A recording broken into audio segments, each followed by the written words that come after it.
کسی اور کو کیوں بنا لیتے ہیں؟ ہم پھر کسی اور سے کیوں مانگنے چلے جاتے ہیں؟ پھر ہم کسی اور سے کیوں حاجت روائی کرتے ہیں؟ پھر ہم کسی اور کے اوپر کیوں ٹرسٹ اور توکل کرنے لگ جاتے ہیں؟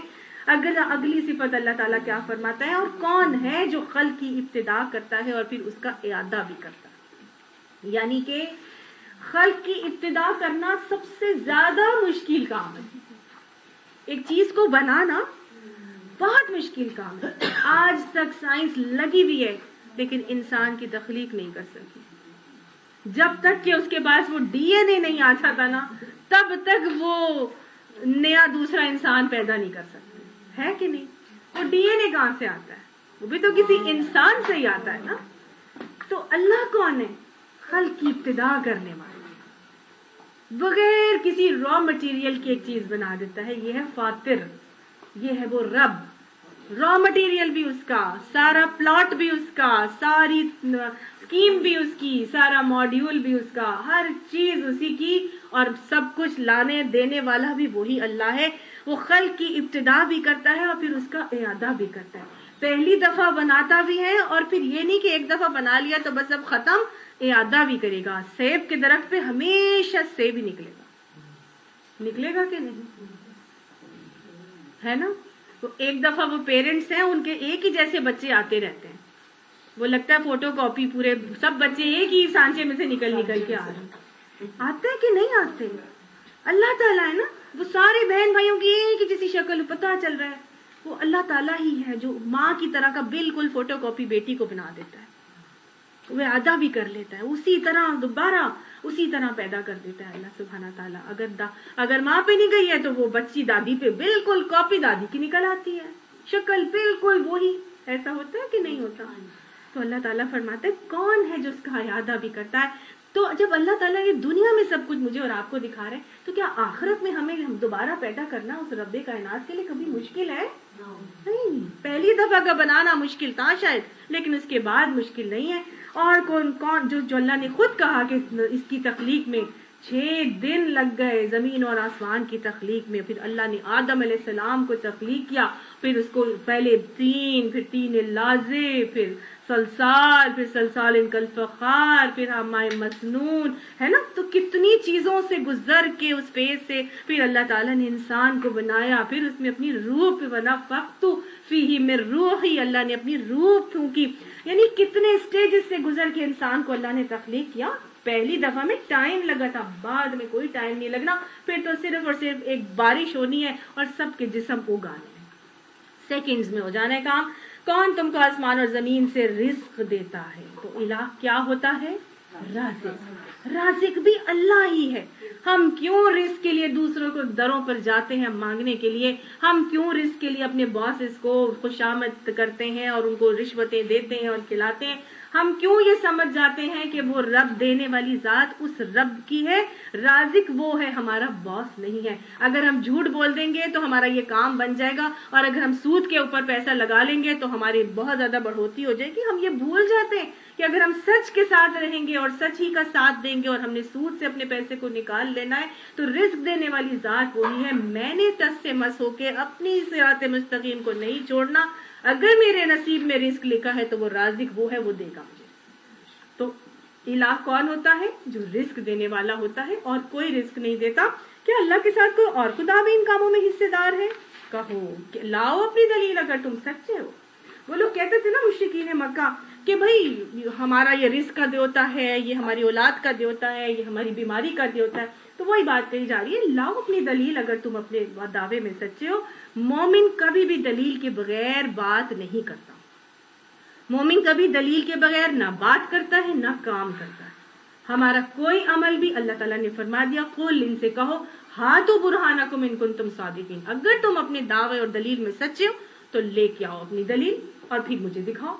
تو آج سے مجھے اور آپ کو بھی یہ سمجھ لینا ہے کہ ہم نے جو عمل کرنا ہے دلیل کے بغیر نہیں کرنا، کیونکہ اللہ تعالیٰ دلیل مانگتا ہے. کوئی بھی بات کہتے ہو کرتے ہو، کیا کرو؟ دلیل لاؤ. اور دلیل کہاں سے لائیں گے میں اور آپ؟ قرآن یا سنت سے. ہمارے لیے دلیل ایک قرآن ہے اور ایک سنت ہے. اگر قرآن میں لکھا ہے تو کرنا ہے، اگر نبی صلی اللہ علیہ وسلم نے کیا ہے تو کرنا ہے، نبی صلی اللہ علیہ وسلم کے صحابہ سے معلوم ہوتا ہے تو کرنا ہے، نہیں تو نہیں کرنا. ٹھیک ہے نا؟ تو ہم دلیل کے بغیر کوئی کام نہ کرتے ہیں نہ کہیں گے. ان سے کہو اگلی صفت کیا ہے کہ اللہ کے سوا آسمان اور زمین میں کوئی غیب کا علم نہیں رکھتا. تو گویا عالم الغیب کون ہے؟ اللہ. غیب کی 5 کنجیاں ہیں نا، ہم نے پڑھا تھا غیب کی 5 کنجیاں ہیں. وَإِنْدَهُ مَفَاتِحُ الْغَيْبِ لَا يَعْلَمُهَا إِلَّا هُوَ. اللہ کے پاس غیب کی 5 کنجیاں ہیں اور کوئی اس کے علاوہ اس کا علم نہیں رکھتا. ایک شخص آیا آپ صلی اللہ علیہ وسلم کے پاس، اس نے پوچھا ہے محمد صلی اللہ علیہ وسلم قیامت کب آئے گی؟ ہمارے علاقے میں قحط برپا ہے، بارش کب ہوگی؟ میری بیوی حاملہ ہے، وہ لڑکا جنے گی یا لڑکا؟ اور یہ تو مجھے معلوم ہے کہ میں نے آج کیا کمایا ہے، میں کل کیا کماؤں گا، اور یہ تو مجھے معلوم ہے کہ میں کہاں پیدا ہوا ہوں، میں مروں گا کہاں. تو اس کے اوپر سورہ لقمان کی یہ آیت نازل ہوئی جس کا ترجمہ کچھ اس طرح سے ہے کہ اللہ ہی کے پاس ہے قیامت کا علم اور وہی بارش نازل کرنے والا ہے. وہی جانتا ہے کہ ماؤں کے رحم میں کیا پرورش پا رہا ہے. کوئی متنفس نہیں جانتا کہ کل کیا کمائی کرے گا. کسی متنفس کو خبر نہیں ہے کہ کس سرزمین میں اس کو موت آئے گی. اللہ تعالیٰ نے فرمایا تھا نا، آیت الکرسی میں آتا ہے نا، یعلم ما بین ایدیہم وما خلفہم ولا یحیطون بشیء من علمہ الا بما شاء. اللہ جس چیز کا علم دینا چاہے گا بس وہ آپ کو معلوم ہوگا، اس کے علاوہ آپ کچھ نہیں معلوم کر سکتے. 3Ds 4Ds الٹرا ساؤنڈز بھی آ گئے ہیں، لیکن اگر اللہ نہیں چاہتا نا تو ہمیں نہیں معلوم ہوتا کہ کیا آنا ہے، اور اللہ چاہتا ہے تو وہ الٹرا ساؤنڈز ہمیں سب کچھ بتا دیتے ہیں. اگر بارش برسنے کا بھی آج بہت پریڈکشنز ہوتی ہیں، بہت ویدر فور کاسٹ ہوتی ہیں، لیکن اللہ کو معلوم ہے کہ بارش برسنی ہے کہ نہیں برسنی. کئی دفعہ وہ پریڈکشن فور کاسٹ غلط ہو جاتی ہے. جن جن چیزوں کا اللہ علم دینا چاہتا ہے وہ دے دیتا ہے، اور یہ اللہ ہی چاہتا ہے تو علم آتا ہے. اگر اللہ نے دینا چاہے تو وہ نہیں دیتا. تو صحیح. تو یہ 5 جو غیب کی کنجیاں ہیں یہ اللہ کے ہاتھ میں ہیں، یہ اللہ نے اپنے پاس رکھی ہیں اور اللہ نے اس کا علم کسی کو بھی نہیں دیا. قیامت کب آئے گی یہ بھی اسی میں شامل ہے.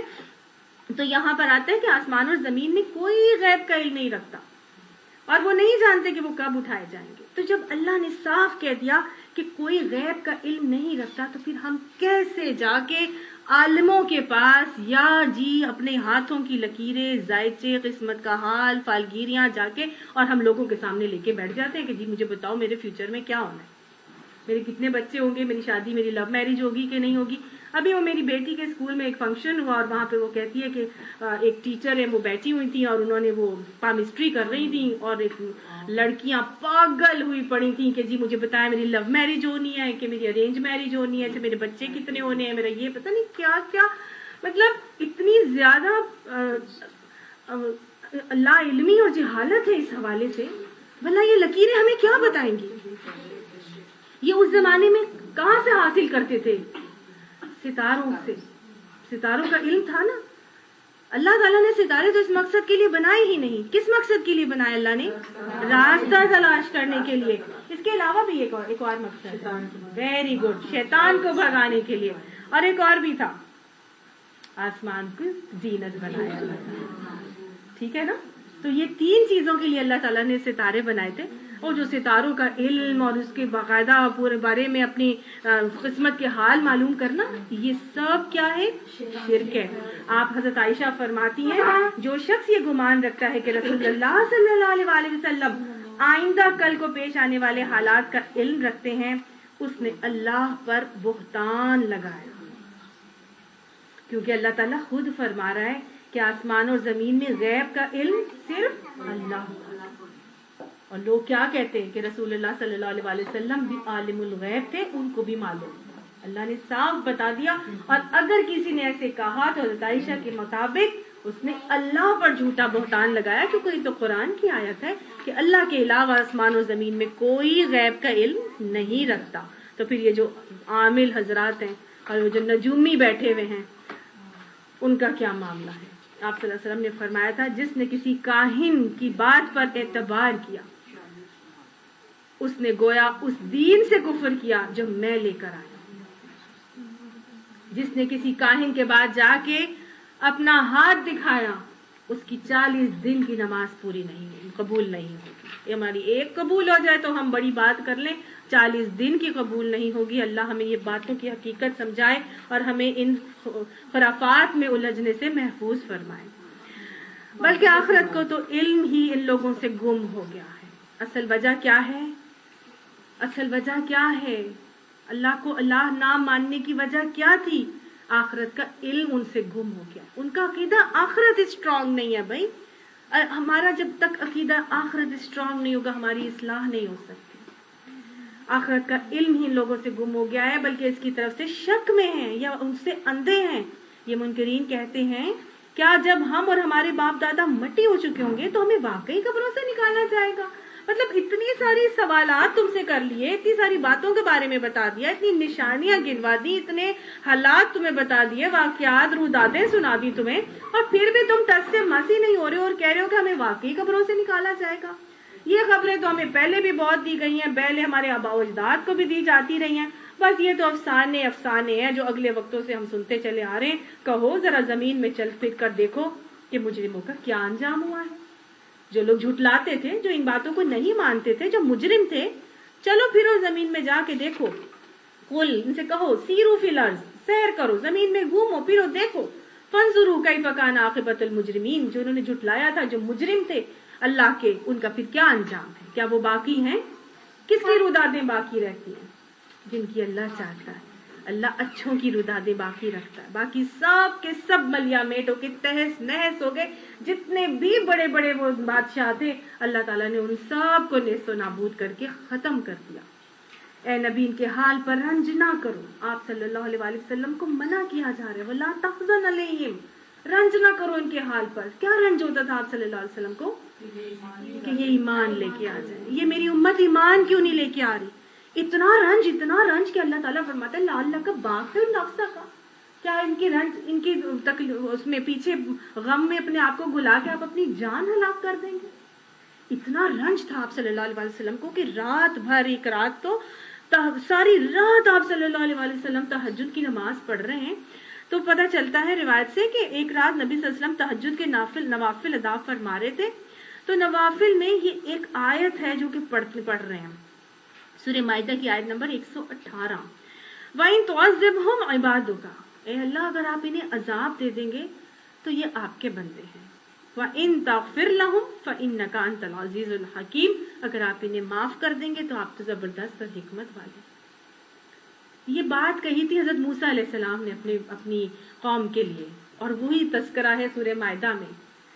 لیکن آپ صلی اللہ علیہ وآلہ وسلم جب یہ آیات پڑھ رہے تھے تو اللہ تعالیٰ سے فرما رہے تھے, اللہ اگر آپ ان کو عذاب دیں گے تو یہ آپ کے بندے ہیں, آپ اپنے بندوں کو کیسے عذاب دے سکتے, لہٰذا آپ انہیں معاف کر دیں.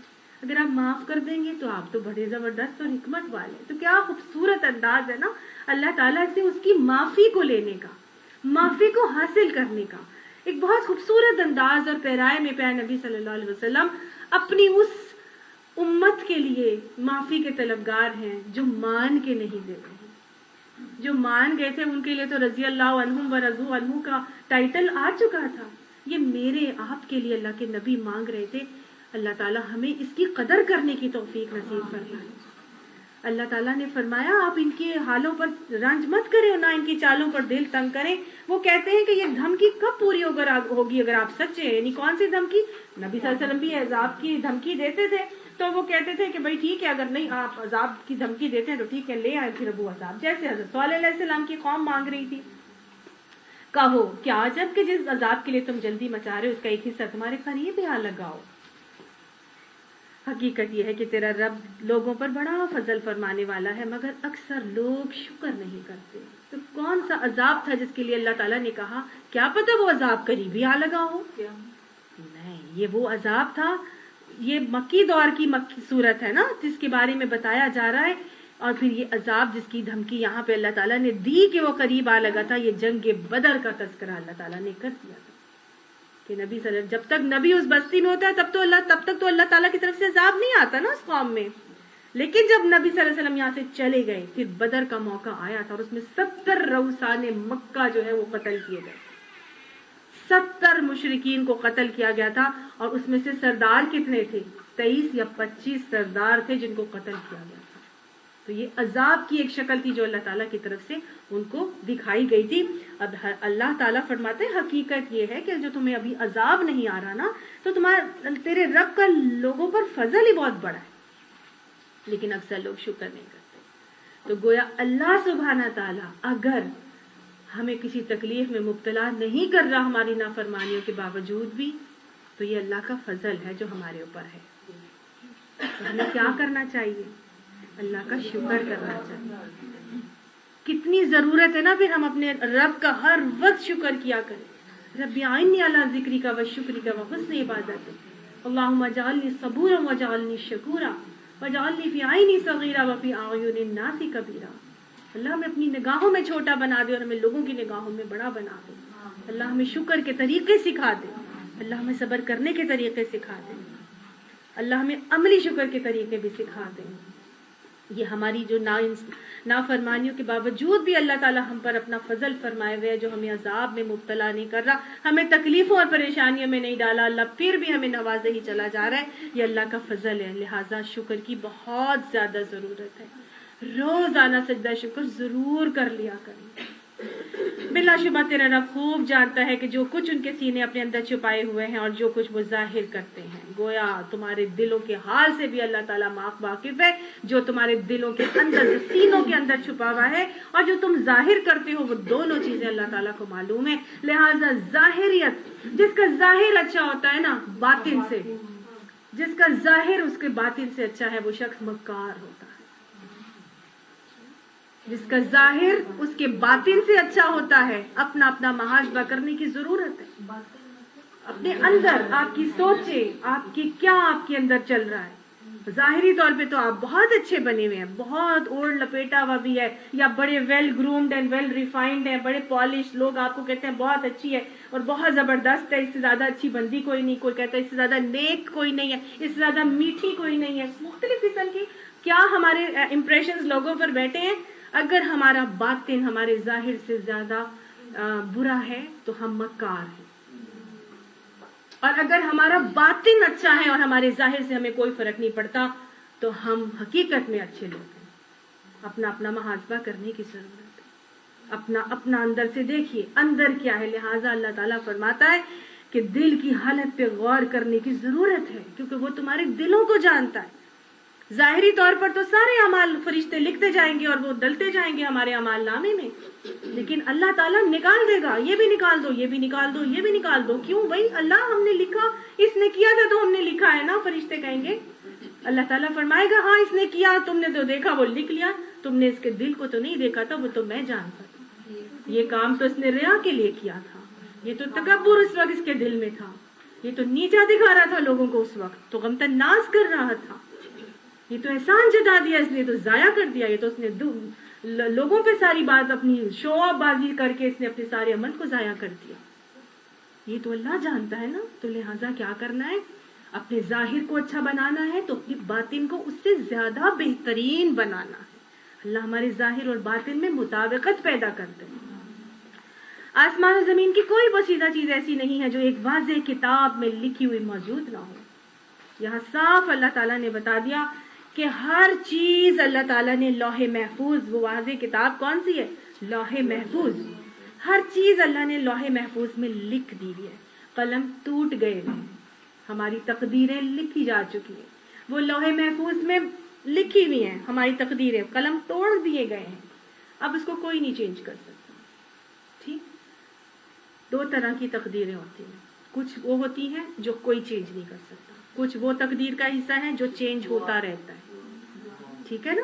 کچھ چیزیں چینج ہوتی رہتی ہیں، اور وہ کیا ہے؟ ہم جو نیک عمل کرتے ہیں تو ہمیں اس کا بڑھا چڑھا کے اللہ تعالیٰ دیتا ہے۔ ٹھیک ہے، جو ہم نیک عمل کرتے ہیں اللہ اس کو، تو یہی وہ کام ہے یدبر الامر کا اللہ کا، کہ اللہ تعالیٰ کنٹینیوسلی اپنے احکامات دے رہا ہوتا ہے۔ رزق میں برکت چاہتے ہو تو صلہ رحمی کرو، ہے کہ نہیں؟ رزق میں برکت چاہتے ہو تو، عمر میں برکت چاہتے ہو تو کیا کرو؟ صلہ رحمی کرو۔ تقدیر نہیں بدلتی مگر دعا کے ساتھ، موت نہیں ٹلتی مگر دعا کے ساتھ، ہے کہ نہیں؟ تو دعا تو موت کو بھی ٹال دیتی ہے. تو پھر کیا ہے اللہ نے کیا لکھا؟ ایک حد تک تو ٹالے گی لیکن الٹیمیٹلی کلو نفس ذائقۃ الموت. تو گویا کچھ تقدیریں ایسی ہیں جو قضا ہونی ہی ہونی ہے, اس کو نہیں بدلا جا سکتا. یہ رزق تمہاری زندگی میں لکھ دیا ہے, یہ تمہیں ملنا ہی ملنا ہے. یہ 50 لاکھ 50 کروڑ تمہاری زندگی میں اللہ نے لکھ دیا, ملنے ہی ملنے ہیں. اب اس کو حاصل کس طرح کرنا ہے تم نے, اب یہ تمہارے اوپر ہے. تبھی تو فیصلہ اللہ نے ہمیں آپ کو دیا نا, ہمیں اختیار دیا. اب اس کو حرام ذریعے سے کماتے ہو کہ حلال ذریعے سے کماتے ہو تمہارے اوپر ہے. 50 کروڑ ملنا تھا, کتنا کماتے ہو تمہارے اوپر ہے. اللہ سے تجارت کر لو, ایک کا 700 گنا تک بڑھا کے دے دے گا. 10 گنا کا تو دنیا میں وعدہ اللہ نے کر دیا. اللہ کی راہ میں دو گے, قسم کھا کے فرمایا تھا نبی صلی اللہ علیہ وسلم نے, صدقہ کرنے سے مال کم نہیں ہوتا. رزق میں برکت چاہتے ہو تو صلہ رحمی کرو, جو نہیں ملتا اس کو دو, جو نہیں دیتا اس کو دو. تو یہ جو 50 کروڑ تھا نا تمہارے نصیب کا, اللہ نے نہیں بتایا کتنا لکھا ہے. تم اپنے نیک عمل کرتے رہو, اس میں سے لیتے جاؤ جتنا چاہیے تمہیں. سمجھ آ گئی؟ تو کچھ تقدیریں ہیں, کچھ چیزیں اللہ تعالیٰ نے ہر چیز کیا کیا ہے, واضح کتاب میں, الکتاب میں لکھ دیا ہے. مجھے اور آپ کو اختیار دے دیا ہے. اب میں نے اور آپ نے اس میں سے کتنا حاصل کرنا ہے, کیسے حاصل کرنا ہے. سمجھ آئی؟ اور اسی اختیار کا ہم کیسا استعمال کرتے ہیں, دیٹ ول ڈیپینڈ کہ ہمارا آخرت میں پھر معاملہ کیا ہوگا. سمجھ آ گئی نا؟ آ گئی سمجھ؟ مشکل تو نہیں کوئی بات؟ گڈ. یہ واقعہ ہے کہ یہ قرآن بنی اسرائیل کو اکثر ان باتوں کی حقیقت بتاتا ہے جن میں وہ اختلاف رکھتے ہیں. بنی اسرائیل کن باتوں میں اختلاف رکھتے تھے؟ بے شمار چیزیں تھیں جن میں اختلافات تھے. سب سے ایک میجر چیز یہ کر لیں کہ حضرت عیسیٰ علیہ السلام کے بارے میں وہ غلو کرتے تھے, بہت زیادہ بڑھا دیا ان کو, اللہ کا بیٹا. اور موسیٰ علیہ السلام کو جو ہے انہوں نے ان کے شان میں بہت کمی کر دی تھی. انہوں نے عزیر ابن اللہ اور موسیٰ علیہ السلام کی شان میں کافی حد تک کمی ہو گئی تھی. تو اللہ تعالیٰ فرماتے ہیں یہ قرآن ساری حقیقت بتاتا ہے اور یہ ہدایت اور رحمت ہے ایمان لانے والوں کے لیے. یقیناً اسی طرح تیرا رب ان لوگوں کے درمیان بھی اپنے حکم سے فیصلہ کر دے گا اور وہ زبردست اور سب کچھ جاننے والا. بس اے نبی صلی اللہ علیہ وسلم اللہ پر بھروسہ رکھو, یقیناً تم صریح حق پر ہو. تم مردوں کو نہیں سنا سکتے, نہ ان بہروں تک اپنی پکار پہنچا سکتے جو پیٹ پھیر کر بھاگے جا رہے. گویا جو پکار پر لبیک نہیں کہہ رہے, جو بھاگے چلے جا رہے ہیں, اللہ سبحانہ تعالیٰ ایسے لوگوں کو جن کا نفس لوامہ مردہ ہو چکا ہے, ایسے لوگوں کو اللہ تعالیٰ کیا کہہ رہا ہے؟ مردے, بہرے, جو نہ سننا چاہتے ہیں, نہ سمجھنا چاہتے ہیں, نہ عمل کرنا چاہتے ہیں. تو آپ چاہ کے بھی ان کو نہیں سنا سکتے ہیں نبی صلی اللہ علیہ وسلم. تو گویا نہ مردوں کو سنا سکتے ہیں, جو سننا ہی نہیں چاہتے اس کو اللہ تعالیٰ مردہ کہہ رہا ہے, جن کے نفس لوامہ مردہ ہو چکے ہیں اور جو بھاگے چلے جا رہے ہیں. اور نہ ہی اندھوں کو راستہ بتا کر بھٹکنے سے بچا سکتے ہو. پیچھے اب آگے بھی پڑھیں گے. لست علیہم بمسیطر, اے نبی آپ ان کے اوپر داروغہ بنا کر نہیں بھیجے گئے. آپ کیا کریں گے؟ بلغ ما انزل الیک من ربک, آپ کا کام صرف پہنچا دینا ہے. آپ صرف پہنچا دیں, ان کے اندر گھسانا, ان کو بتانا. ڈنڈے کے زور پہ ہم کچھ نہیں کر سکتے. اگر نہیں کوئی سننا چاہتا تو ہم ان کو زبردستی نہیں سنا سکتے. پڑھ کے آ چکے نا, لا اکراہ فی الدین, دین میں زبردستی نہیں ہے. جو نہیں سننا چاہتا اس کو نہیں سنایا جا سکتا. فذکر ان نفعت الذکر, نصیحت اس کو کرو, اس وقت کرو جب تم دیکھو کہ نصیحت فائدہ مند ہے. جب کوئی سننا چاہ رہا ہے تو اس کو سناؤ. تم تو اپنی بات انہی لوگوں کو سنا سکتے ہو جو ہماری آیات پر ایمان لاتے ہیں اور پھر فرما بردار بن جاتے ہیں. اللہ تعالیٰ ہمیں فرما بردار بنا. اللہ ان آیات پر صحیح ایمان کی توفیق ہمیں عطا فرما دے. اللہ ان آیات کے اوپر عمل کرنا بھی ہمارے لیے آسان فرما دے. گویا اللہ کو مان کر پھر اللہ کی ماننا بھی ضروری ہے. اور پھر فرما برداری تبھی ہوتی ہے. اور جب ہماری بات پوری ہونے کا وقت آ پہنچے گا تو ہم ان کے لیے زمین میں سے ایک جانور نکالیں گے جو ان سے کلام کرے گا. اب لوگوں کی بات تو مان نہیں رہے, لوگوں کی بات تو سن ہی نہیں رہے, وہ تو سننا ہی نہیں چاہتے. وہ تو مردوں کی طرح ہو گئے ہیں, وہ تو اندھے بہروں کی طرح بھاگ رہے ہیں, نہ سننا چاہتے ہیں, نہ دیکھنا چاہتے ہیں, نہ سمجھنا چاہتے ہیں. تو پھر ایسا جب سٹیج آئے گا, اور ایسے سٹیج آئے گا تو پھر الٹیمیٹلی لوگ کیا کریں گے؟ امر بالمعروف و نہی عن المنکر کرنا چھوڑ دیں گے. لوگوں نے کوئی سننا ہی نہیں چاہتا تو کوئی بتانا بھی نہیں دوبارہ کرے گا. آہستہ آہستہ آہستہ قرب قیامت کے قریب جب لوگوں نے عمل بالمعروف و نہی عن المنکر کا فریضہ چھوڑ دیا جائے گا تو پھر اللہ کی بات کرنے والا کون ہوگا؟ کوئی بھی نہیں رہے گا. تب اللہ تعالیٰ فرماتا ہے کہ جب ہماری بات پوری ہونے کا وقت آ جائے گا، یعنی کہ عذاب یا قیامت کا وقت آ جائے گا، تو پھر ہم ان کے لیے ایک جانور دابۃ الارض زمین سے نکالیں گے. تو کلمہم، وہ ان سے کلام کرے گا، وہ ان سے بات کرے گا، وہ ان سے بات چیت کرے گا. ان الناس، یہ کہ جو لوگ کانوا بآیاتنا لا یوقنون، جو ہماری آیات پر یقین نہیں کرتے تھے نا، ان سے کلام کرے گا، ان کو تک اللہ کی آیات پہنچائے گا. یہ دابۃ الارض قرب قیامت کی ایک بہت بڑی نشانیوں میں سے ایک نشانی ہے. 10 نشانیاں آپ صلی اللہ علیہ وسلم نے فرمائی قرب قیامت کی، جن میں سے آپ صلی اللہ علیہ وسلم فرماتے ہیں کہ 3 باتیں جب ظاہر ہو جائیں گی تو کسی کا ایمان اس کو فائدہ نہیں دے گا، الا یہ کہ وہ پہلے ایمان لا چکا ہو اور نیک عمل کرنے والا ہو. سورج کا مغرب سے طلوع ہونا، دجال کا ظہور، اور پھر دابۃ الارض کا خروج. حضرت ابو ہریرہ فرماتے ہیں کہ دابۃ الارض نکلے گا تو اس کے پاس، دابہ جانور کو کہتے ہیں جو زمین سے نکلے گا، ٹھیک ہے، اس کے پاس رینگنے والے جانور کو دابہ کہا جاتا ہے. اس کے پاس سلیمان علیہ السلام کی مہر اور موسیٰ علیہ السلام کا عصا ہوگا، جس سے وہ مومن کے منہ پر لکیر کھینچے گا اور وہ پھر اس کا چہرہ چمک اٹھے گا، اور کافر کی ناک پر انگوٹھی سے مہر لگا دے گا، یہاں تک کہ ایک جگہ خوان پر جمع ہوں گے تو وہ یہ کہے گا کہ یہ مومن ہے اور یہ کافر ہے. جب یہ نکلے گا تو کہاں سے نکلے گا؟ حدیثوں سے پتہ چلتا ہے کہ صفا کی پہاڑی پھٹے گی اور اس کے اندر سے یہ جانور دابۃ الارض نکل آئے گا. صفا کی پہاڑی، ابھی اب آپ دیکھیں، اگر آپ حرم جاتے ہیں تو جب ہم صفا مروہ پہ صحیح کرنے جاتے ہیں تو صفا کی پہاڑی انہوں نے سیو کر کے رکھی ہوئی ہے، وہاں شیشے کی دیوار بنا دی ہے، اس میں سے ہمیں پہاڑی نظر آتی ہے. اور مروہ کی پہاڑی پہ ہمیں ایک چھوٹی سی علاقہ ہے جس کو انہوں نے بالکل گلیزڈ کر دیا ہے، بالکل چھوٹا سا پورشن ہے. لیکن یہ جو صفا کی پہاڑی ہے یہ پھٹے گی اور اس کے اندر سے دابۃ الارض نکلے گا. جی اسی لیے اس کو پروٹیکٹ کیا ہے. بلکہ کسی نے مجھے یہ بھی بتایا تھا، واللہ عالم یہ کہاں تک درست ہے، اس وقت وہ ان دنوں وہاں پہ گئی ہوئی تھی اور انہوں نے بتایا تھا کہ کھدائی کا کام جب ہو رہا تھا، یہ ساری ایکسٹینشنز ہو رہی تھی، تو کھدائی جب ہو رہی تھی تو صفا کی پہاڑی کھودتے ہوئے جیسے جو بنا رہے تھے اوپر، تو اس میں سے ان کو فیل ہوا کہ یہ سافٹ سا ایک پورشن. تو انہوں نے جا کے علماء وغیرہ سے بات کی، تو علماء نے آگے، کیونکہ ظاہر ہے جو ورکر کلاس ہے ان کو تو اتنا علم نہیں ہوتا، تو انہوں نے جا کے علماء کو بتایا کہ جی یہ مینجمنٹ کو کہ یہ جی کچھ نرم سی کوئی چیز ہے یہاں پہ، تو انہوں نے کہا اس کو بس یہیں پر روک دو، اس کے آگے کچھ نہیں کرو، یہ دابۃ الارض ہے جو یہاں پر سو رہا ہے، یہ اللہ کا حکم آئے گا تو یہ یہاں سے نکلے گا. اس کے بعد انہوں نے اس پورشن کو سارے کو کور کر کے اور اس کو محفوظ کر دیا. اللہ کا حکم ہوگا تو یہ نکلے گا اور یہ پھٹے گی پہاڑی اور اس کے اندر سے آئے گا. جب یہ آئے گا تو میں نے آپ کو بتایا کہ یہ کیا کرے گا اور یہ کیوں کرے گا. اللہ تعالیٰ اس کو نطق یعنی بولنے کی صلاحیت دے گا. ایک جانور کیسے بول سکتا ہے؟ بھائی ظاہر ہے جب لوگوں نے بولنا ختم کر دیا ہے اللہ کے بارے میں تو پھر اللہ تعالیٰ کا کام ہے وہ کسی کو بھی صلاحیت دے سکتا ہے بولنے کی. جب وہ چاہتا ہے تو ہماری انگلیوں کو صلاحیت دے دے گا قیامت والے دن. وہ چاہے گا تو ہماری اسکن اسپیچ تھراپی یا نیلز کے اندر یہ سب کچھ گواہی دیں گے ہمارے بارے میں. تو وہ چاہے تو ہماری ان چیزوں کو گویائی دے سکتا ہے. تو کیا ایک جانور کو گویائی دینا اس کے لیے مشکل ہے؟ آج ہم جانوروں کو سکھا دیتے ہیں. وہ طوطے کو دیکھا وہ پورا کا پورا انگلش بولے جا رہا ہے, وہ ہر بات کا جواب دے رہا ہے. وہ ایک طوطا ہے پوری اذان وہ پکار رہا ہے, پوری اذان جو ہے وہ سناتا ہے. تو جب ہم یہ ہاتھی ہے اور یہ سیل ہے, یہ ڈالفنز ہیں, ان کو ٹرین کر لیتے ہیں, انسان ان جانوروں کو ٹرین کر سکتا ہے, تو وہ تو رب کائنات ہے, وہ کیا نہیں کر سکتا. وہ ایک جانوروں کو گویائی دینا کیا اس کے لیے مشکل ہے؟ نہیں مشکل.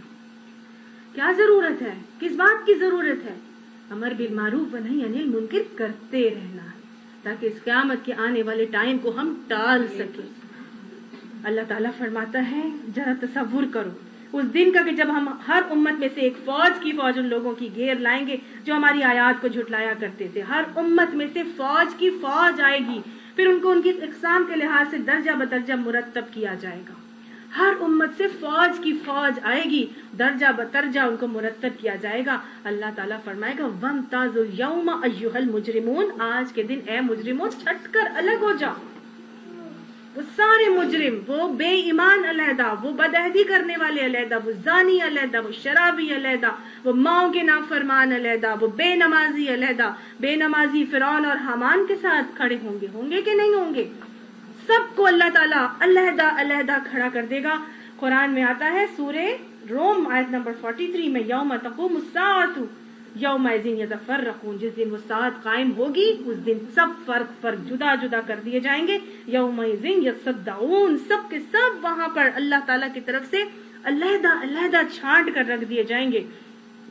جب سب ایسا معاملہ ہوگا، یہاں تک کہ جب سب آ جائیں گے تو ان کا رب ان سے پوچھے گا تم نے میری آیات کو جھٹلا دیا تھا، حالانکہ تم نے ان کا علمی احاطہ بھی نہیں کیا.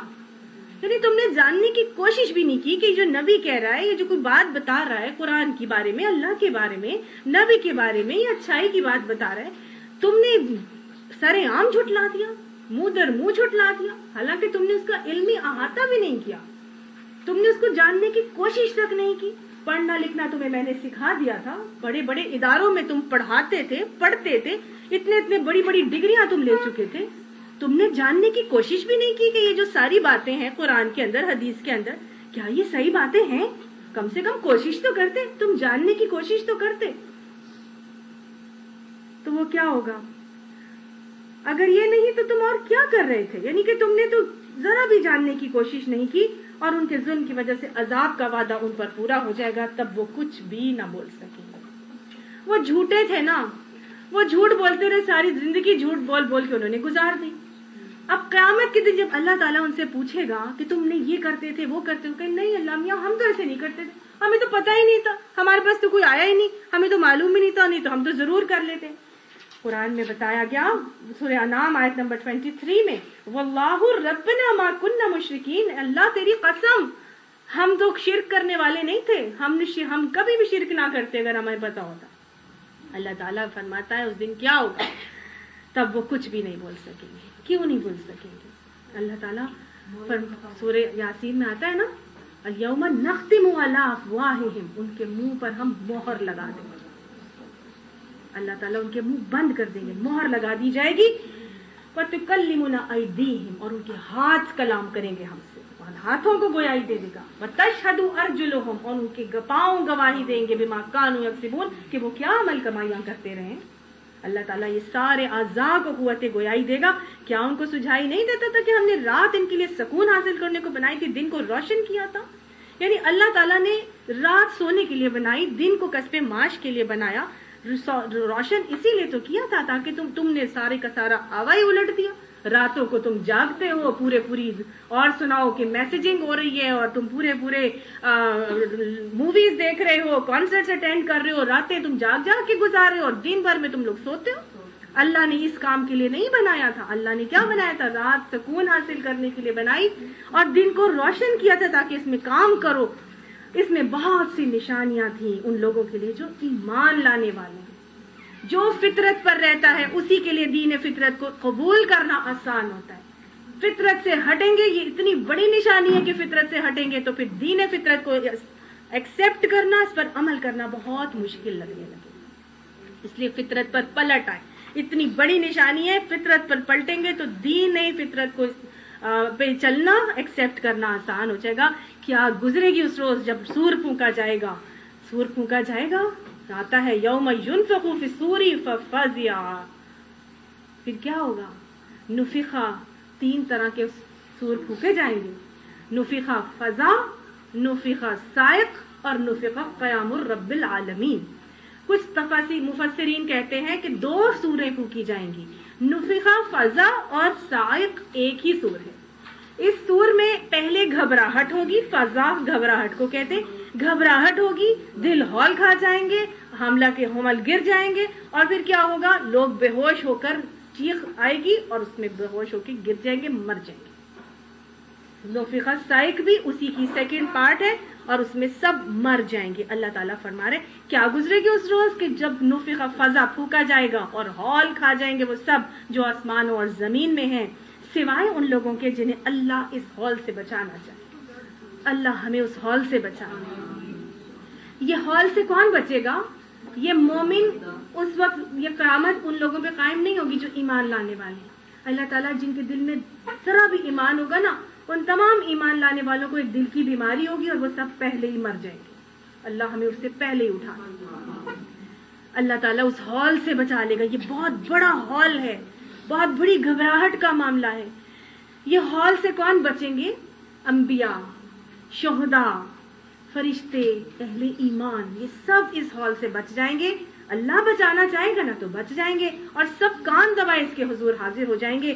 آج تو پہاڑوں کو دیکھتا ہے اور سمجھتا ہے کہ خوب جمے ہوئے، مگر یہ اس وقت یہ بادلوں کی طرح اڑ رہے ہوں گے. یعنی کہ پہاڑ جو دنیا میں آج سب سے زیادہ مضبوط اور طاقتور ترین چیز تمہیں نظر آتی ہے نا، اس دن ساری مضبوط اور طاقتور ترین چیزیں بھی اپنی حیت، اپنی ساخت، اپنی فزیکل اپیئرنس، سب انڈیویجوالٹی ختم کر دیں گے. یہ کیا نظر آئیں گے؟ یہی تمہیں بادلوں کی طرح اڑتے ہوئے نظر آئیں گے. باقاعدہ طور پر چھ وہ نظر آتی ہیں اس کی کیفیات پہاڑ کی کیسی ہوں گی. 6 حالتیں ہیں. سینسفھا ربی نسفا، کہ انہیں میرا رب ریزہ ریزہ کر کے اڑا دے گا. بادلوں کی طرح وہ اڑتے پھریں گے. وہی تمر مر السحاب. پھر آتا ہے فدکتن دکتن واحدہ، کہ وہ انہیں ایک ہی چوٹ میں ریزہ ریزہ کر دیا جائے گا. فکانت حباء منبثا، وہ گرد و غبار ہو جائیں گے. فسیرت الجبال وکانت سرابا، اور پہاڑ چلائے جائیں گے اور وہ سراب کی طرح ہو جائیں گے. کالعہن المنفوش، وہ ایسے ہو جائیں گے جیسے دھن کی ہوئی رنگین اون ہوتی ہے. گویا آہستہ آہستہ آہستہ. پہلے کیا ہوں گے؟ سراب کی، بالکل ریتیلے ہو جائیں گے، پھر سراب کی طرح ہو جائیں گے، بہہ جائیں گے، پھر وہ اڑ جائیں گے، پھر ریزہ ریزہ اڑ جائے گا، پھر وہ بالکل ایسے لگیں گے جیسے کیا ہے؟ گرد و غبار، اب دھن کی ہوئی رنگین اون کی طرح ہو جائیں گے. یہ تو ہوگا بادلوں ان کا پہاڑوں کا حال. تو انسان کہاں جائے گا؟ یہ اللہ کی قدرت کا کرشمہ ہوگا جس نے ہر چیز کو فنی مہارت کے ساتھ استوار کیا ہے. وہ خوب جانتا ہے کہ تم لوگ کیا کرتے ہو. وہ جو شخص بھی بھلائی لے کر آئے گا اسے اس سے زیادہ بہتر صلہ ملے گا. کتنا بڑا صلہ ملے گا؟ 10 گنا کا تو اللہ نے وعدہ کیا ہے. فَلَهُ أَجْرُ أَمْثَالُهَا، فلاح عشر امثالها، کہ اس کے لیے 10 گنا کا وعدہ ہے. ایک نیکی لاؤ گے تو 10 گنا تو اللہ تعالیٰ دے گا ہی دے گا. یہ تو کم سے کم کا وعدہ ہے، لیکن زیادہ زیادہ اللہ تعالیٰ کتنا دے سکتا ہے؟ 700 گنا اور اس سے بھی زیادہ. فَيُضَاعِفَهُ لَهُ أَضْعَافًا كَثِيرًا، جتنا اخلاص سے عمل اتنا ہی زیادہ اللہ تعالیٰ کی طرف سے اجر کا معاملہ. لیکن ہوگا کیا؟ بھلائی لے کے جائیں گے تو اس سے زیادہ ہی صلہ ملے گا. یہاں کیا بتایا جا رہا ہے؟ جو شخص بھلائی لے کے آئے گا اس سے زیادہ ہی بہتر صلہ ملے گا. اللہ ہماری چھوٹی چھوٹی نیکیوں کو بڑھا چڑھا کے قبول فرما لے. اللہ ہماری کمیوں کوتاہیوں سے صرف نظر کر کے اللہ ان کو بھی نیکیوں میں بدل دے. ایسے لوگ اس دن ہال سے محفوظ ہوں گے. کون سے لوگ ہال سے محفوظ ہیں؟ جو نیکیاں لے کے جا رہے ہیں، جو ایمان کے ساتھ اپنے نیک اعمال لے کر جا رہے ہیں. اللہ تعالیٰ ان سب کو اس ہال سے محفوظ فرما دے گا. قیامت کا دن، جو حشر کا دن ہوگا، اس دن نیک لوگوں کے لیے وہ حشر کی سختی کتنی ہوگی جب سورج سوانیزے پر ہوگا. مومن کے لیے وہ دن کی تکلیف ایک ہلکے سے نزلے زکام کی طرح کی ہوگی، صرف اتنی سی. اور وقت اتنا بڑا، وقت اتنا ہوگا کہ جیسے ایک فرض نماز کا جو وقت اور ڈیوریشن ہوتی ہے، بس اتنا. باقیوں کے لیے وہ دن نہیں گزر رہا ہوگا. وہ گرمی، حرارت، وہ تپش، وہ برداشت سے باہر ہو رہی ہوگی. اللہ ہمیں حشر کے دن کی رسوائیوں سے اور پریشانیوں سے اللہ محفوظ فرما لے. اللہ تعالیٰ فرماتا ہے اور جو برائی لیے ہوئے آئے گا، ایسے سب لوگ اوندھے منہ آگ میں پھینک دیے جائیں گے. ربنا وقنا عذاب النار، اللہم اجرنا من النار، اللہم اجرنا من النار. کیا تم لوگ اس کے سوا کوئی اور جزا پا سکتے ہو کہ جیسا کرو ویسا ہی بھرو؟ هل جزاء الاحسان الا الاحسان، آتا ہے نا سورہ رحمان میں کہ احسان کی جزا احسان کے علاوہ کچھ اور ہے. اسی طرح برائی کی جزا بدلہ بھی برائی کے علاوہ اور کچھ نہیں ہے. آپ صلی اللہ علیہ وسلم نے 3 مرتبہ فرمایا تھا جو تم کرو گے وہی بھرو گے. دنیا آخرت کی کھیتی ہے نا.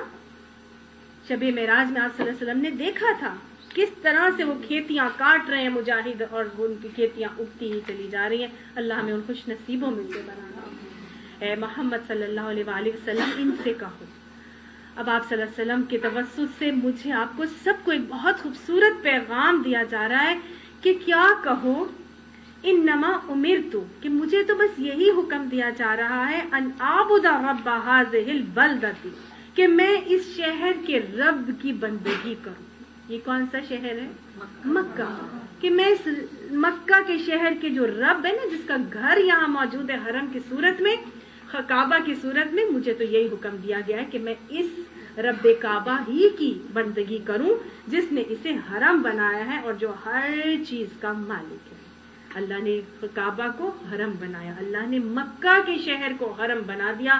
یہاں قتال، جدال، لڑائی جھگڑا، کاٹنا، حتیٰ کہ جانوروں کو مارنا بھی جو ہے نا وہ سب گناہ ہے، منع کر دیا ہے، حرام ہے۔ ایون یہ کہ ہتھیار اٹھا کے پھرنا بھی حرام کر دیا ہے۔ وہاں پر کسی کی گری پڑی چیز بھی نہیں اٹھائی جا سکتی الا یہ کہ آپ کو اس کے مالک کا پتہ اور آپ اس کو دینا چاہتے ہو۔ اس کے علاوہ یہاں پر ہر قسم کے شکار منع کر دیے ہیں۔ کچھ جانور ہیں، کاٹنے والا چوہا، چوہا اور میرا خیال بچھو۔ اس کے علاوہ آپ کسی چیز کو نہیں کاٹ سکتے، صرف اصغر گھاس ہے جس کو کاٹنے کا حکم دیا گیا ہے، کیونکہ عرب اس کا کعوہ بنا کے پیتے ہیں۔ بس اس کے علاوہ کوئی درخت کاٹنے کی وہاں پہ اجازت نہیں ہے۔ اور مجھے حکم دیا گیا ہے کہ میں مسلم بن کر، مجھے کیا حکم دیا گیا ہے؟ ان اکون من المسلمین، میں مسلم بن کے رہوں، میں فرما بردار ہو کے بنوں اور اپنی زندگی گزاروں۔ کہیں بھی نہیں کہا جا رہا کہ یہ مجھے اعلان کرنے کو حکم دیا جا رہا ہے کہ ان اکون من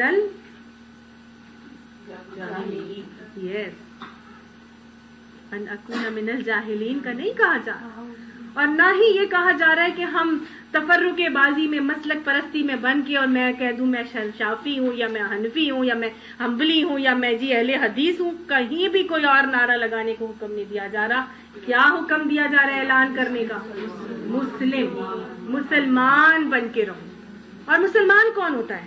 جو اللہ کی فرما برداری میں اپنے آپ کو سر اطاعت خم کر دیتا ہے۔ وہ لوگ بھی یہی کہتے ہیں۔ تو اپنا نام تو کچھ اور نہیں نا رکھنا، نام نہیں رکھنا چاہیے، نام نہیں رکھنا۔ نام رکھ کے تو ہم ٹوٹ گئے، نام رکھ کے تو ہم کمزور پڑ گئے۔ آج نان مسلم اسلام قبول کرتے ہیں تو کہتے ہیں کون سے والے مسلمان بنوں، شیعہ بنوں کہ حنفی بنوں کہ میں شافعی ایکسیپٹ کروں، ہے نا؟ کتنا ہم نے اپنے آپ کو کمزور کر دیا۔ حکم کیا دیا جا رہا ہے؟ مجھے حکم دیا جا رہا ہے امرتو، اللہ مجھے اور آپ کو کیا حکم دے رہا ہے؟ وہ امرتو ان اکون من المسلمین، مجھے حکم دیا جا رہا ہے کہ میں صرف اور صرف اللہ کا فرما بردار بن جاؤں۔ اور جب اللہ کا فرما بردار بن جاؤں، جب اللہ کو مان لیا، اللہ کی مان لی، تو پھر کیا کرنا ہے؟ وَأَنْ أَتْلُوَ الْقُرْآنَ، اور پھر جب بن جاؤں فرما بردار تو پھر قرآن پڑھ پڑھ کر سناؤں، قرآن پڑھ پڑھ کر سناؤں۔ کس کو پڑھ پڑھ کے سناؤں؟ لوگوں کو، اپنے گھر والوں کو، اپنے دوستوں کو، اپنے احباب کو، اپنے ملازمین کو، اپنے بچوں کو قرآن پڑھ پڑھ کر سناؤں۔ یہ مجھے آپ کو کیا اللہ تعالیٰ کہہ رہا ہے؟ حکم دے رہا ہے۔ آج یقین مانیے، آج مولویوں نے قرآن کو پڑھانے کی ذمہ داری صرف اپنے پاس رکھی ہوئی۔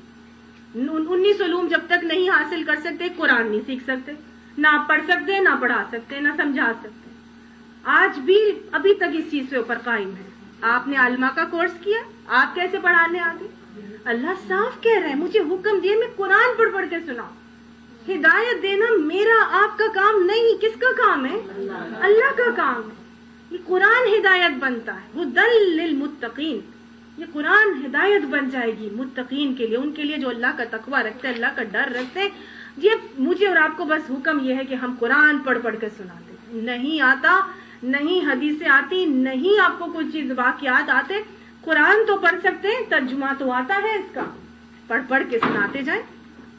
2 لوگ ہیں، 2 لوگ مل کے بیٹھ جائیں، 4 لوگ ہیں، 4 لوگ مل کے بیٹھ جائیں۔ یہ جمعے کا ٹائم، جمعے کا دن اللہ تک کے نبی نے اسی لیے تو رکھا کہ امت کے لوگ مل کے بیٹھے اور جمع ہوں اور سیکھیں دین، اور پھر جائیں اور اپنے اپنے کام کریں پورا ہفتہ، پھر جمعے کا دن جمع ہوں اور خطبے میں سنیں دین کو سیکھیں اور پھر جائیں پورا ہفتہ کام کریں. حکم دیا گیا خواتین کو جن کو قرآن زیادہ آتا ہے وہ مل کے بیٹھ جائیں محلے کی عورتیں, اور کیا کریں, جس کو زیادہ قرآن آتا ہے وہ پڑھ پڑھ کر سنائیں. کسی کو نہیں کہا عالمہ بن جاؤ. کنتم خیر امت اخرجت للناس, تم بہترین امت اور لوگوں کے لیے نکالی گئی ہو. جہاں جہاں جس کا جو منصب ہے, عہدہ ہے, جہاں کوئی کام کرتا ہے مل کے بیٹھے, تھوڑا ٹائم نکالے, 15 منٹ نکالیں, 20 منٹ نکالیں, گھر میں بیٹھیں, اپنا گھر میں ٹائم رکھیں, کوئی نہ کوئی ایسا ٹائم رکھیں, اپنے گھر میں بھی رکھیں. اور آج ہمارے گھروں میں بھی نہیں ہو رہا. اپنا بچہ اپنے کمرے میں, ماں بیٹی اپنے کمرے میں, باپ اپنا موبائل لے کے بیٹھا ہے, ماں اپنا لے کے بیٹھی ہے, کوئی کسی سے بات ہی نہیں کر رہا. پہلے ایک فیملی گیٹ ٹوگیدر ہوتا تھا, مل کے بیٹھ کے کھانا کھاتے تھے. پہلے کم سے کم یہ تو تھا نا, جب موبائلز نہیں تھے, ایک ہی ٹیلی فون تھا ٹی وی لاؤنج میں, ایک ہی ٹی وی ہوتا تھا وہ ٹی وی لاؤنج میں. چلو اسی کو دیکھنے کے بہانے ایک ٹی وی لاؤنج میں سارا خاندان مل کے اکٹھا ہو کے بیٹھتا تو تھا, اور اسی میں مل کے بیٹھ کے کوئی اچھی باتیں بھی کر سکتے تھے. اب تو وہ بھی گئے, ہر کوئی اپنے اپنی پرائیویسی میں چلا گیا ہے, اپنے اپنے قید میں اور خول میں بند ہے, اور ہم آہستہ آہستہ آہستہ آہستہ قرآن سے دور ہوتے جا رہے ہیں. اور پھر ہم روتے ہیں کہ ہم, یقین مانیے آج ہماری نسل اسی لیے قرآن سے دور ہوتی جا رہی ہے, کیونکہ ہم انہیں قرآن نہیں سناتے. اپنے بچوں کو لے کے بیٹھیں, اپنے گھر میں ایسا ماحول کریٹ کریں کہ ضرور بیٹھیں اور قرآن کو صرف پڑھ پڑھ کے سنائیں. کوئی ضرورت نہیں ہے کہ آپ تفسیروں میں جائیں, آپ ڈیٹیلز میں جائیں. آپ یقین کریں قرآن پڑھتے جائیں گے, ڈوز اینڈ ڈونٹس تو پتہ چلتے جائیں گے نا. ہم ڈوز اینڈ ڈونٹس بھی پڑھ لیں تو بہت بڑی بات ہے.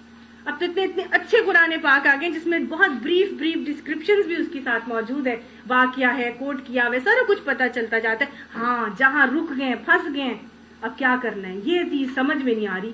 اب وہ بھی پوچھے گا, آپ بھی پوچھیں گے, پھر اگلے دن بیٹھیں گے تو پھر اس کے بارے میں کوشچن ڈسکشن ہوگی. میں نے پتا کیا اس کے بارے میں, اس کا یہ مطلب ہو سکتا ہے, میں نے سمجھ آئی نا. تو قرآن پڑھ پڑھ کے سنائیں. یقین مانیے اگر ہم نے یہ کام پہلے سے کیا ہوتا نا تو آج ہم پتہ نہیں کہاں پہنچے ہوتے. اس میں ہماری اپنی بھی بہت کوتاہی ہے. ہمارے علماء نے تو ہمارا بہت اس بارے میں کام خراب کیا ہے. اللہ ان کو بھی ہدایت دے, اور اللہ ہمیں بھی ہدایت دے, اور ہمیں قرآن پڑھنے کی اور پڑھ پڑھ کر دوسروں کو سنانے کی بھی توفیق عطا فرمائے. اللہ ہمیں عالم قرآن بھی بنائے اور عامل قرآن بھی بنائے. اور یہ مت سمجھیں کہ میں کسی کو بتاؤں گی, میں عمل تو کرتی نہیں. یہ یاد رکھیے, دوسرے کی ہدایت کے لیے نہیں, اپنی ہدایت کے لیے سنائیں, اپنی اصلاح کے لیے سنائیں. کیونکہ یہ قرآن کا معجزہ ہے کہ جو قرآن کسی کو سنائے گا, کسی اور کی ہدایت ہو نہ ہو, اس کی ہدایت ضرور ہوگی. سمجھ میں آئی؟ کسی کے لیے نہ صحیح, اپنے لیے ضرور پڑھیں, اپنی ہدایت کے لیے پڑھیں. فمن اہتدی, اب جو ہدایت اختیار کرے گا تو اپنے ہی بھلے کے لیے اختیار کرے گا, ٹھیک. اور جو گمراہ ہو اس سے کہہ دو کہ بھئی میں تو بس خبردار کرنے والا ہوں. صحیح, آپ کو داروغہ بنا کے نہیں بھیجا گیا, آپ نے کیا کرنا تھا, سنانا تھا. اگر کسی نے اختیار کرنی ہدایت تو اپنے کے لیے کرے گا, نہیں کرے گا تو کم سے کم جو آپ بتا رہی ہیں آپ کی ہدایت تو انشاءاللہ ہو ہی جائے گی. ان سے کہہ دو, اب پیغام مجھے اور آپ کو سورہ نمل کا دیا جا رہا ہے کہ ان سے کہہ دو تعریف اللہ ہی کے لیے ہے, ان قریب وہ تمہیں اپنی نشانیاں دکھا دے گا اور تم انہیں پہچان لوگے. تیرا رب بے خبر نہیں ہے ان اعمال سے جو تم کرتے ہو. اللہ سبحانہ تعالیٰ اپنے مومن بندوں کو اپنی پہچان کراتے رہتے ہیں, مختلف معاملات سے جھنجھوڑ کے اپنا آپ دکھاتے رہتے ہیں. اور یقین مانیے اللہ تعالیٰ فرماتا ہے کہ تمہیں نشانیاں دکھائے گا اور تم پہچانو گے. اللہ تعالیٰ ہمیں اپنی پہچان عطا فرمائے. اللہ سبحانہ تعالیٰ اپنی معرفت عطا فرما, اپنی محبت عطا فرما, اور اپنی خشیت کے ساتھ گناہوں سے رکنا ہمارے لیے آسان فرما دے. اللہم اقسم لنا من خشیتک ما تحول به بیننا و بین معصیتک. آمین ثم آمین.